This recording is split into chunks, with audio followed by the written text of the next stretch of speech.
My guest today is Troy Hitch. Troy is the Global Chief Creative Officer at RAPP Worldwide, which is a global marketing agency. With over 20 years of experience in the ad game, Troy has a passion for blending creativity and technology to drive innovative marketing solutions for leading brands. Known for his unique perspective and thought-provoking ideas, Troy is at the forefront of shaping the future of advertising in an AI-driven world. And I got to tell you, Troy's one of the smartest guys we've ever had on the show. What a treat to talk to Troy. Helen, let's start the show. It's time for Respect the Process, a short chat about commercial filmmaking. Here's your host, Director Jordan Brady. Helen, I'm not going to lie. Troy could be hands down one of the smartest people we've ever had on the podcast. And whenever I have a founder of an agency, a global chief creative officer, it's always game on, right? And I never expect they're going to have me direct a commercial. Like, number one, they're at such a high level, they probably don't have their fingers in the pie of selecting the director. And number two, this show is not a quid pro quo.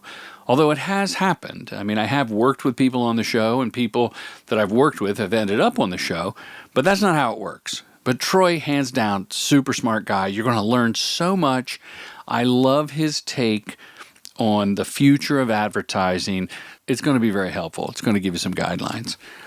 If you're listening before the 30th of December, please join Shane Hurlbut and I for a live seminar discussing the commercial director cinematographer workflow. How do I pick a DP for the project? How do I discover new DPs? How much do I hand the reins over to the DP? How much do I rely upon the DP? Am I wearing the collaboration hat or the benevolent dictator hat? And Shane has some valuable insights that he's going to share with us. So I hope you join me. It's on the Filmmakers Academy platform. December 30th, I don't know what time, but it's in the morning, and I'll be with Shane live, and we'll be doing a Q&A. If you want to get that tax write-off for 24, you had a banner year like yours truly, 2024, you got what am I going to spend it on? How about spend it on yourself?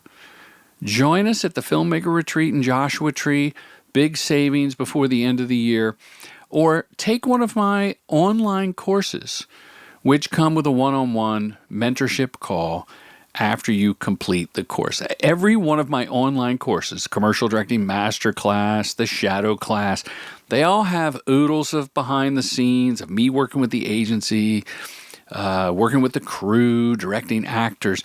But then you get that one-on-one call where you and I answer your questions and hopefully come up with actionable steps for you to take to get your career to the next level.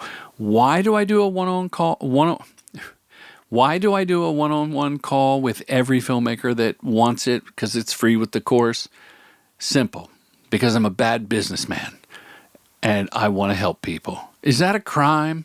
Throw me in director jail. You joined RAPP, you said like 6 months ago. Well, I've been with RAPP for maybe 5 or 6 years. I was in an innovation role. I stepped out for about a year to do what I call a wacky sabbatical. I joined a ill-fated startup, and then Big Fat Brain, was that? Well, Big Fat Brain was my agency from way back in the day. Okay. I actually, yeah, it's a long story. It's maybe we'll do another episode, Jordan. It was a tech accessories company based in Barcelona, and I learned a whole lot about life and myself, and how much I really appreciated RAPP. Tech accessories. Yeah, well, it was like wearables. It was actually really quite funny. It was a former Apple product guy, and he was basically doing licensed smartwatch straps. So and the Swatch of smartwatches. That's exactly right. And so it was really trying to find this, and far more than the stuff that you might find on Amazon. There were just really great, beautiful designs, and started to integrate with digital content. It it wasn't able to lift off the ground. But it was a great experience for me to be on kind of client side and understanding the world and the consumer from a totally different perspective. Product development, things like that. Yeah, the whole nine yards. I mean, we were, the entire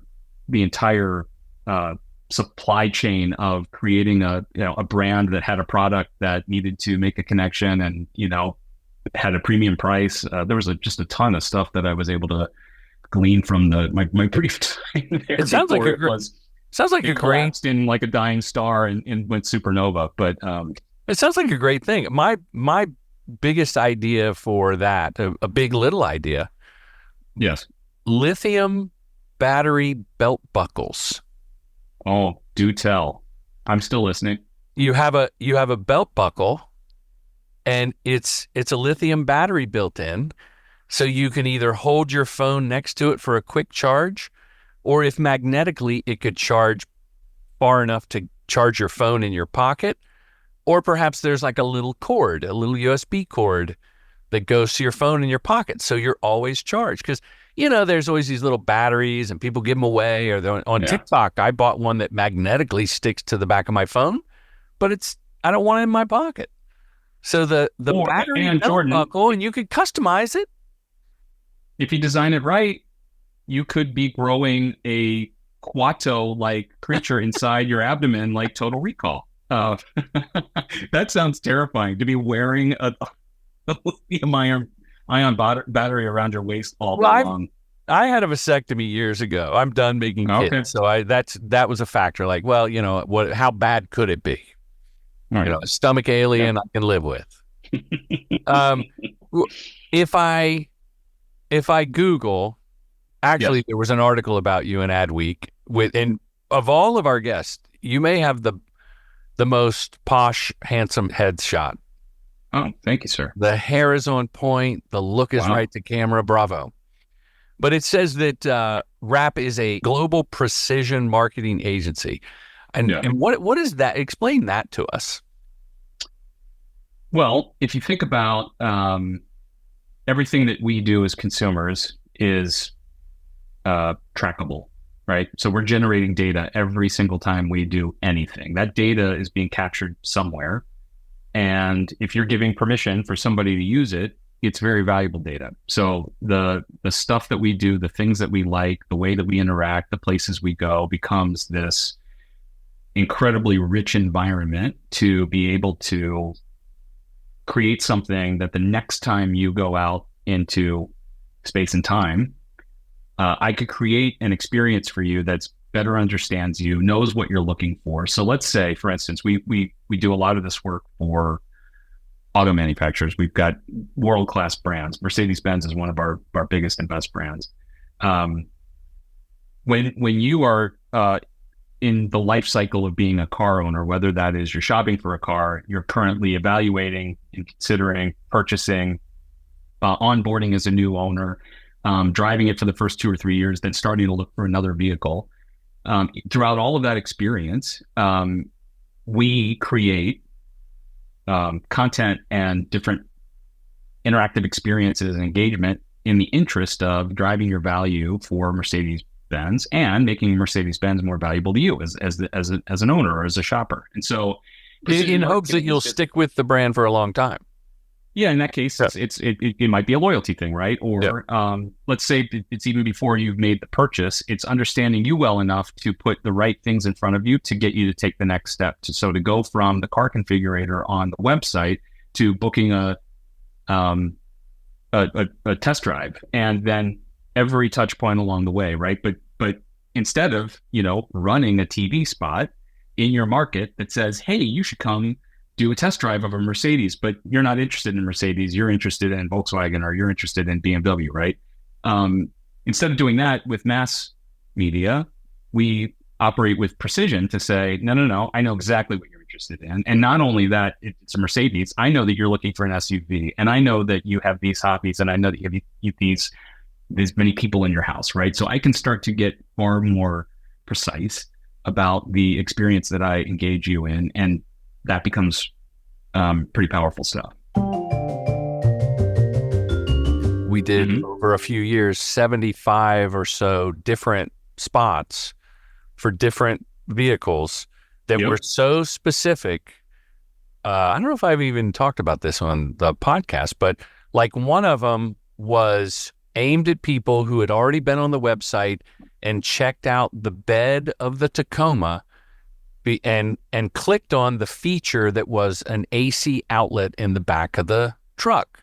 So we had a guy plugging in his guitar amp in the middle of nowhere, and it was a quick 15-second thing before the 15 seconds were as popular. This is like 5 years ago. And then every vehicle had a specific feature. And so it was then fed to, I don't know how precise it was. And, as a person just executing, back to what we talked about at the beginning, it was good for me to have the context that this was aimed at a very specific person. Yeah. So when the ECD explained to me in a car ride to the middle of nowhere, this is how this one works, this is how that one works. I mean, did it influence how I would direct or produce a spot? I don't know. But it was sure more fun going in knowing exactly what the end result would be, delivering this to a person who really cared about the plug in the back of the truck. That's right. Yeah, well, it gets far more complicated than that. By the way, we have Toyota and Lexus as a client too. There's a chance we maybe might have bumped into each other at some point. But that outlet in the back of the vehicle, there are many different reasons why somebody might be interested in that. Oh, wow. Right? They're interested in the technology that's behind it. And so they're a tech head, and you want to tell them about that in a way that appeals to them, technically speaking. Maybe Some I'm a people might be camper. maybe you're a camper, or maybe you're a tailgater, right? So the way that I need to convey the value to you has nothing to do with the technology. It's just about the convenience and how you can, realize your awesome outdoor lifestyle. And then for somebody else, it might be about energy conservation and the environment. And so I'm telling a different story. So imagine that fidelity at every single feature within the vehicle. I mean, there are so many different permutations of how and why somebody might be intrigued or interested and willing to take the next step. And if you miss them, even with that, like, I'm interested in that outlet, but not for that reason. Thanks, but no thanks. It gets rather complex rather quickly. You know who doesn't care about the outlet? The blacksmith. Yeah. He's just old school. Okay, so you get hired back at RAPP. Yes. Okay. And it's a huge, just the fact that you have global in your title. Yeah. One, I'm grateful that you're on the podcast. I know I'm busy. very important. You're very important. Extremely important and busy. It's my pleasure. So how do you, what is your process for coming up with a million little big ideas? Like, do you run? Do you go to your cabin? Were you in the bathtub? And how long do you have before you start? Like, I would imagine at your level, the pressure is on to come in and shake things up. Are you going to deliver? Yeah. Well, there's an easy answer. I hire great people. So, especially at the global chief creative officer level, what I've learned is, I learned this along the way. The moment I became a creative director, and by the way, I have this belief that for creatives, and especially creative leads, you have this moment of an ego epiphany, which some people don't ever quite make it to this place, that you feel more rewarded by seeing your team succeed than you do yourself, right? And if you can get to that place, that's where great creative directors come from. It's from that simple. Your success is my reward. That's exactly right, and it's hard for a lot of people, and for creatives particularly, because and for me too. I've got little things that I work on where I actually get to make the thing and I get to be part of it. I can't completely dissociate from that, but in a network of holding company network like this, it's absolutely essential to have great talent in place, whether those are my army of awesome ECDs that are leading the portfolios of business, all the way down to just absolutely killer writers, art directors, motion people, all of that stuff. And so the idea is, I think, to answer your question more specifically, the cool thing about this precision world is that you don't have to make guesses about what might be relevant or useful or inspiring. We've got a lot of the evidence there that would indicate that's the thing. The hard part is and this is where a million little big ideas comes in. And I mentioned this earlier. It goes beyond just creating a personalized piece of content. Personalization, anybody can do personalization. Making it personal is the really special thing. And that's what a million little big ideas seeks to do. So the work that I am asking my teams to do is how do you take that moment in time, and instead of just delivering transactionally the piece of content that tells them about the outlet on the back of the Tacoma, how do you take that little moment and make them feel something? Make them have a little spark that gives them an irrational willingness to consider what you're telling them, because it's not just enough to say that outlet's back there. You got to give somebody a little spark and a little why and a little excitement or a little bit of FOMO or whatever it might be. So I will tell you that that's really, really challenging for us to do, and it doesn't manifest all the time, and clients can't get sold and kept sold on it all the time. But when we do it, man, is it special to be able to really connect with an individual like that. It's a beautiful thing, and it makes for really beautiful creative. I'm processing everything you're telling me. And when you say it's got to go beyond a transaction or a deal and spark a feeling out of people, I go back to one of the first geo-tracking things I saw from a brand. It might have been Lone Star or something. If you're walking down 6th Street in Austin, your phone knows and it beeps and there's come on in and get a free beer. Right? And you go another 2 blocks and you're in front of the bar. Yeah. But that doesn't make me feel anything. It's just it's like a creepy coupon. That's right. When you're talking about your global chief creative officer with ECDs who have CDs who have teams, and you're wanting to scale this for KFC, which is arguably one of the biggest chicken brands in the world. Yeah. I can't even, it blows my mind. How would you evoke a personal feeling out of someone, whether it's on their phone or laptop or a billboard? Yeah. But it's probably tech driven. Yes. Well, it's a little bit of both. It's, so let's use KFC for an example, because you brought it up and it is really interesting. Now, this is, we're talking about quick service restaurant. We're talking about fast food. It is low consideration purchase, right? This is not you don't have a relationship with the Colonel, really. You do, right? You like the food, but in this case with KFC, and this work was done in London, our absolutely brilliant RAPP London team led by a guy named Al Mackey. Shout out Al. Shout out to Al and team. Understood that, first of all, this is a loyalty play, right? So this is intended to get people to come engage with KFC more frequently. That's the idea. But loyalty programs in the UK are dead. So the idea of points, nobody's really interested in that. They kind of ran it into the ground. And by the way, being in a global role and understanding that market has a very different insight than the US market, right? Or Thailand, for me, yeah, right, exactly, right. But that there was an opportunity to reframe the value to those consumers and still have a compelling reason why they should return. And so one of the things that they recognized when they were kind of doing all of the research was they were giving away a ton of free food in this loyalty program. But they were giving a lot of it, they were giving free food. So $dollars off and, come buy one, get one free, or just, you earned enough points, come get a free dinner.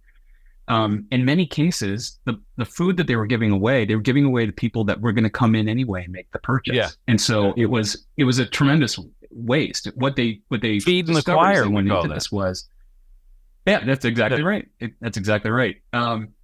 The preaching to the choir with food, I think, might also be a useful term. But the idea was they're willing to be rewarded in different ways, and it doesn't have to cost KFC. And so that's where this KFC Rewards Arcade came up. And the idea that we pitched to KFC was a better chance of chicken happening. That was the idea. What if we could give people just a better chance of chicken happening to them? Because they eat your chicken, they love your chicken. But what happens when they get home from a long day of work and their partner has slaved over this awesome dinner, but it's not KFC, and that sucks. And thanks for making me dinner, but I missed an opportunity to have KFC, right? So that was the funny idea behind this. That was like, what if we could just increase people's chances of chicken happening in their lives, And so that's where this Rewards Arcade came in, and it was very fun and whimsical and pulled people in with this thing called the Chicken Oracle that was making predictions about, so it was this whole experience to say, we can connect on a different level. And by the way, we're going to reward you. Sometimes you'll need a little nudge with some dollars off, and we'll give you that. But sometimes you just want a little bit of fun and a reason to come back to the app. And sometimes, if you do this action, we will trigger this value. And it ended up becoming incredibly successful, went beyond all of their expectations. And all of it was just driven on this idea that individuals are motivated differently to interact with KFC. And it was a big win. So that's the kind of, like, when you talk about like the bigness of a global brand and trying to appeal to all of those millions of people, sometimes the simplest little understanding of how humans are motivated is the linchpin that gets to a million little big ideas like that. That's interesting. It's fascinating. I struggle with the word little, because everything you've talked about and the way you described KFC, that's a big idea to me. Yeah. And maybe it's just syntax. What I like about the little is that some people are rewarded with dollars off or free food, and others are rewarded with the fun experience. It's like lottery. It's never just the winning. It's the joy of the possibility of winning. Yeah. And in some ways, the psychology and the gamification of what you're describing, yes, makes it kind of addictive, right? Like, oh, I want to see it's almost better they don't win money every time, so they'll come back and play for the dopamine hit when they do win. If you won every time, what would be, I did it, I got my $1 off. Yeah, I think, well, first of all, we're not interested in nefarious experience. Of course not. To be clear. Yeah, I think, but the question of just like, what is the catalyst that causes somebody to want to engage? I think that's and whether that is as a repeat engagement as part of loyalty, or as an initial just engagement as acquisition, right? Like, I'm willing to give you my information because I'm interested in what you're talking about. There is something that is little about that. It's simple, it's tiny. And I think that's the fun of the tension of little big ideas. Gotcha. Yeah. You can have a big idea, like a brand big idea that is a just do it level big idea. But when you make it little for the individual, and just do it now means something that like makes me just wake up, one extra day a week to go out and take that run and try to finish my couch to 5K thing, right? And when what's happening in that moment with a Nike consumer, for instance, is very intimate. It's very little. Yeah. It's special. It's special. And the brand can be in that moment and be the catalyst for that change of behavior. Man, that is a sweet spot. And the brands that do it so well, it's seamless in your life. The way that you interact with the brands that you love, when they do that, and it makes it feel interesting or unique to you, powerful stuff. I imagine it is hard to convince some clients, which is why we always say God bless the agency, because the hard work is done. You've created it, you've sold it, right? Yeah. On my end, it's execution. Yes. But I did a run, like 4 or 5 years of commercials for Popeye's Chicken back in another couple decades ago. And the the chief marketing officer from the client side was so nice, and he was a good old boy. And he would say, "Hey, y'all spend a little more time doing the comedy, but what drives them in is pieces and prices." And he would say that a lot, like, you only got 20 seconds for the 30-second spot because we're going to show 10 seconds of pieces and prices. And so his mentality, and then, again, this was 2 decades ago. I picture that as you're pitching KFC about, no, it's going to be a thing and people are going to play and sometimes they'll get money, sometimes they'll get this. Is there that good old boy going, hey man, just give me the pieces and prices? Yeah. Yeah, of course there is. And if we as advertisers, no matter where you're working, if you're working in the highest order brand, Super Bowl spot, all the way down to, the people who are generating the coupons, right? If you're not thinking about pieces and prices, you're not doing your job. You need to go, you're an artist. So go do art, right? What we do is sell chicken. We sell toilet paper. We sell, Tacomas. And so, that's the harsh reality of this business. And that good old boy, he's got to sell pieces, or else why are we doing this? Right. So I think there's a time for awareness and funny and like capture somebody's attention. And there's time for pieces and prices. But I think the best marketers and their agency partners and their production teams are the ones who understand how and when to strike that balance. Yeah. Right. Because that's the key. The balance, gotta sell chicken, but also gotta sell Popeye's chicken, which is different than the Colonel's chicken, which is different than Famous Recipe, right? Like, so how do you make somebody choose Popeyes? Well, that's the fun. That's the laughs. That's the great jingle, right? That's the brand. But you still gotta tell them pieces and prices, because you still gotta get them to drive up to the drive-thru and get the stuff. I don't think that the fact that it's the intersection of art and commerce is a bad thing. I mean, again, age-wise, I grew up on the Jolly Green Giant and Mr. Whipple, and I love the integration of the art that's fueled by commerce, and the it's a sliding scale, like the pendulum. Yeah. Sometimes it's just pure commerce. That would be just 30 seconds of pieces and prices. Then sometimes it's 99.3% art with a Burberry logo. Yes. And so finding where you are on the pendulum of every project, from my point of view, that's fun, and I cherish it. Yeah. The art that advertising makes is often well funded.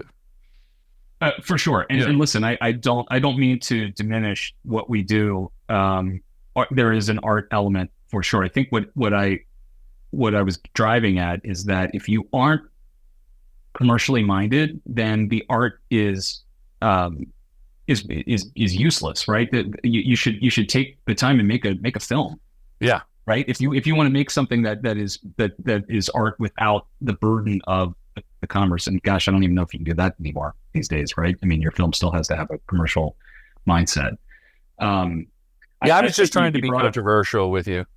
I was just trying to add some conflict to your podcast, Troy, because we agreed on so much. But you didn't answer my question about were you in the bathtub or riding a horse or at the lake when you came up with that? Like, was there an aha moment where you went, a million big little things? Yeah.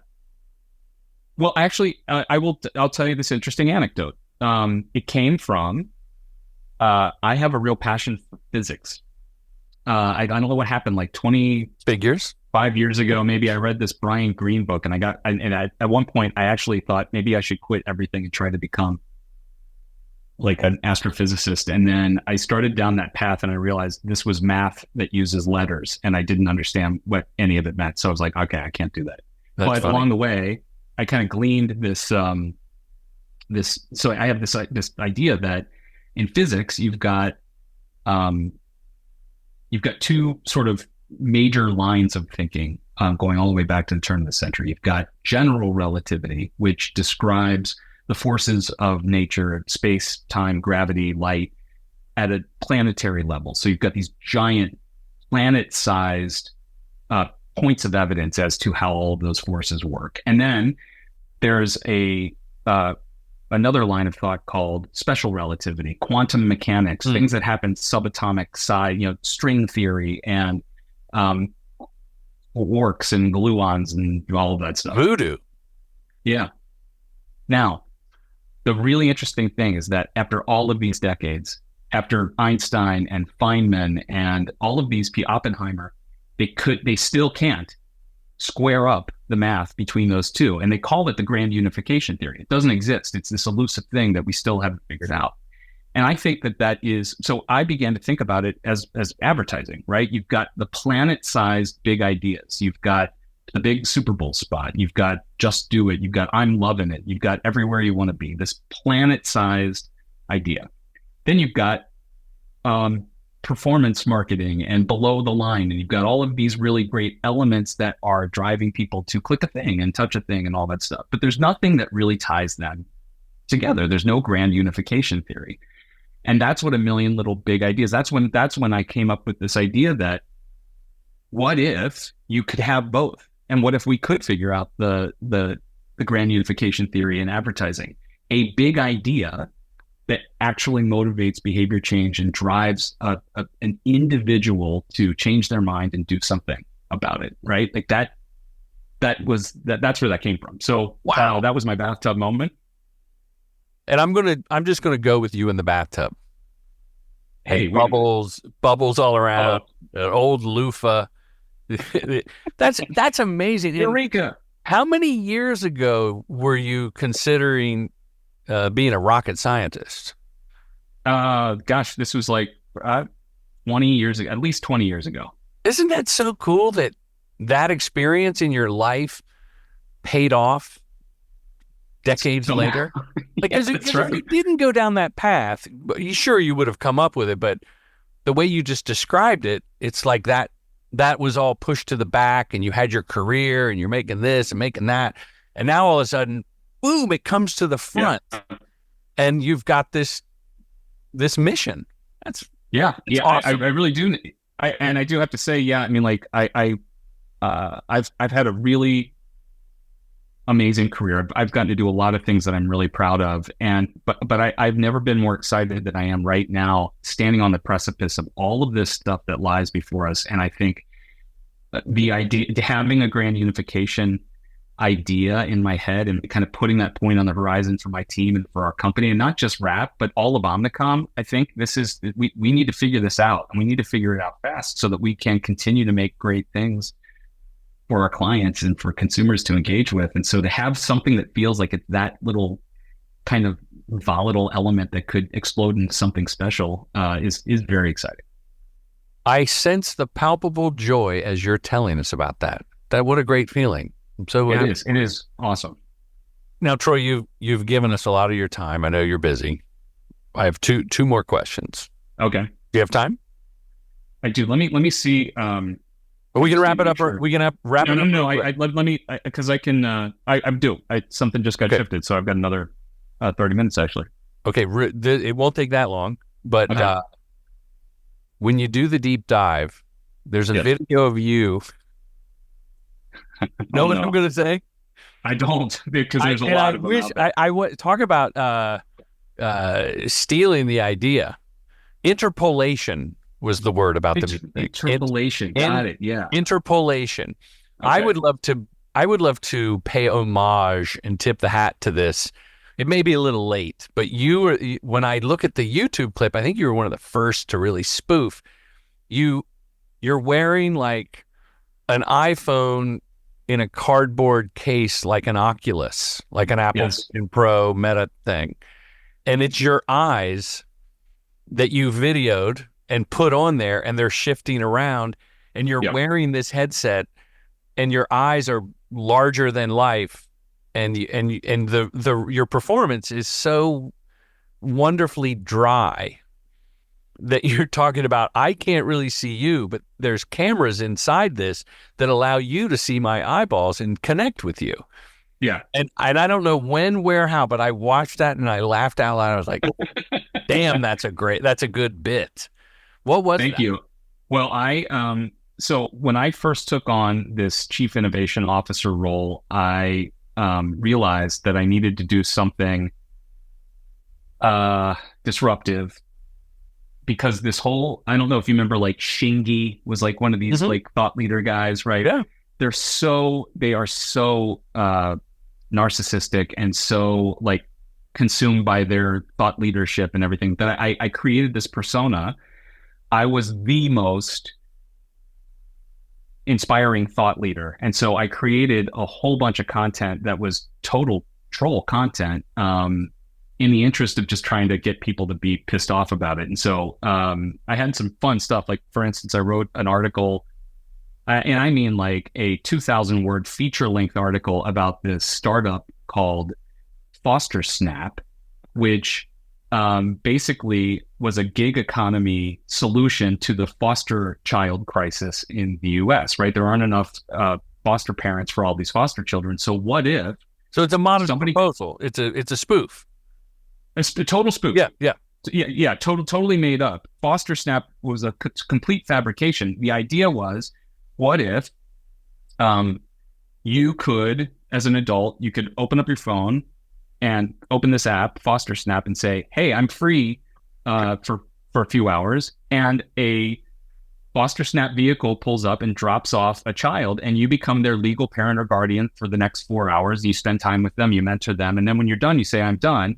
And the car comes and picks up the foster kid and goes away. Wouldn't that be great if we could use our free time, right? So, but I wrote this huge article that's like, what does it look like if you actually did that in practice? And it's supposed that there's this abandoned correctional facility in San Francisco that gets adapted into a holding center for these kids. And so these foster kids spend all day long waiting for their number to come up on an app. And then they get to go spend time with the adult. In the meantime, they're basically in jail, in foster kid jail, right? And then, of course, you think about like all of the weirdness of you're just going to drop a kid off with a stranger because an app said so. And the point of telling that story was to say, well, what happened the first time you got it in an Uber, right? A stranger pulled up in their Honda Civic, and without saying a word to each other, you opened the door and got in the car, and you didn't need to tell the driver where you're going, right? Like he or she knew where to take you, right? So my point of doing all that content was to find a new angle into a topic versus just being a thought leader about privacy and security and stuff. What if I told a story that was like, that made people be like, holy shit, that is terrifying and weird. Oh, okay, interesting. Tell me more. So the Moculus Rift idea was, I actually had an Oculus. I had an Oculus. I had the original development kit before Facebook bought them, and so I had that. And this, by the way, I think this video is like 10 years old now, so I was a little prescient with this thing. But the idea was that I was going to wear this virtual reality headset for an entire year to see what it was like, and so that was what I posted on LinkedIn, and then I made that apparatus consistently, truly 24/7. You were going to wear that was I was going to wear it nonstop just to see. So I post this and that video that you saw, and people, it's hilarious. I mean, like half the people got the joke, the other half were like, "You are going to severely damage your eyesight. How dare you, sir? Close yourself off from the real world around you." And so anyway, that was just one of like many little troll things that I threw out there to get people to take a look. Did anyone take Foster Snap at face value and like, that's a good idea? No. They took it and they were incensed, and understandably, right? It's tender territory. Yeah. As a father of 4 daughters, like the thought of somebody doing that with kids is terrible, right? But again, it was to prompt the conversation to say, look at the world around us. And something like Uber is really interesting because we created a whole new social contract and norm, right? You are willing to get into a stranger's vehicle because there's some big social contract out there that has created a system of trust that you're willing to rely on. What else could we achieve, or what else could we do that would be, destructive with that kind of power? That's an interesting conversation to have. And I just wanted to find different way in. Do you think Uber connects with customers? I get a lot when I take an Uber, like I was just traveling, and they'll ask if I want to schedule a ride home. Do I need something to eat? Do I want a package of rides? But I don't feel any emotion. Yeah. I'm somewhat annoyed. Like, so they seem to have the precision down. Yes. But they don't have a connection. Yeah, I that's actually a great dilemma for a business like that, because if you, and there are some brands and some product services that are meant to be purely transactional. And I would argue that the feeling that you get is when it succeeds and when you have a successful experience, right? And the times when you are at a concert and you come out and you realize like, oh, how am I ever going to get an Uber? How am I ever going to get out of this traffic, right? How can they solve that? I don't know. How can they create a better experience? That's all they are doing, I'm sure, is trying to figure out how do we create a reason for somebody to care enough about Uber to pick us over Lyft or to pick ride sharing in the first place. No, you're right, because when it's a numbers game. When it works, it really works. Otherwise, it's annoying. Like Uber Black picks me up at the curbside at LAX. Yes. And I feel like, I'm a millionaire. I feel like I'm a high roller because I'm going to pay $40 more and not take the shuttle. Yeah, that's right. I'm a baller. Look at me in the Escalade. That LAX shuttle system to get to the rideshare place is just the worst now. It's talk about demoralizing, right? It's just that, and there's no way that I think any of those brands can recover from that experience of just like, oh my gosh, I've got 40 minutes before I can even get to the place where I can get in my car. That's a real problem, I think, for them. I talked to an Uber driver the other day in an Uber Black, and he used to work for Super Shuttle, which I know in the Bay Area and here in LA, where you would get in a van with total strangers and you were dropped off. If you were leaving LAX going home, you were dropped off in just order of convenience. Yeah. And if you got picked up, you still may have to go 10 miles the other way to pick up another ride. And I'm just thinking, wow, that is the dark ages. How did we do that? Troy, the show is called Respect the Process. Yeah. Okay. So we end with your answer to, what does that mean to you? Respect the process. 5 seconds on the clock. I guess this might be the way that I would answer it.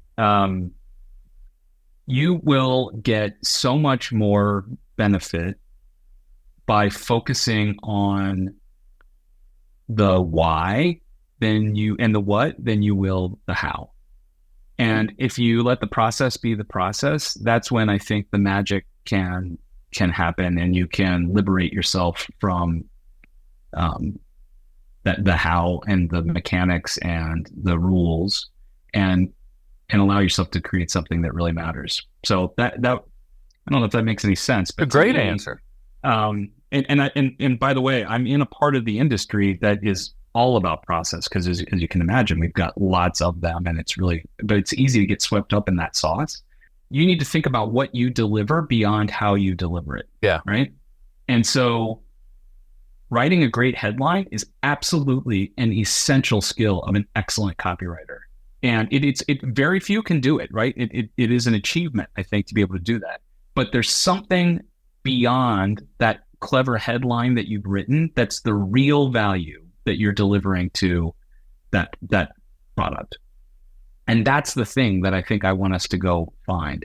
Because if you get hung up in writing copy, you're going to get marginalized at some point. You just are. Yeah. Copy may not exist at some point, but what is it that you did that made something special, and how do we do that again together? Great conversation. Thanks so much for the opportunity, Jordan. I really appreciate it. Talk to you later. Have a good weekend. All right.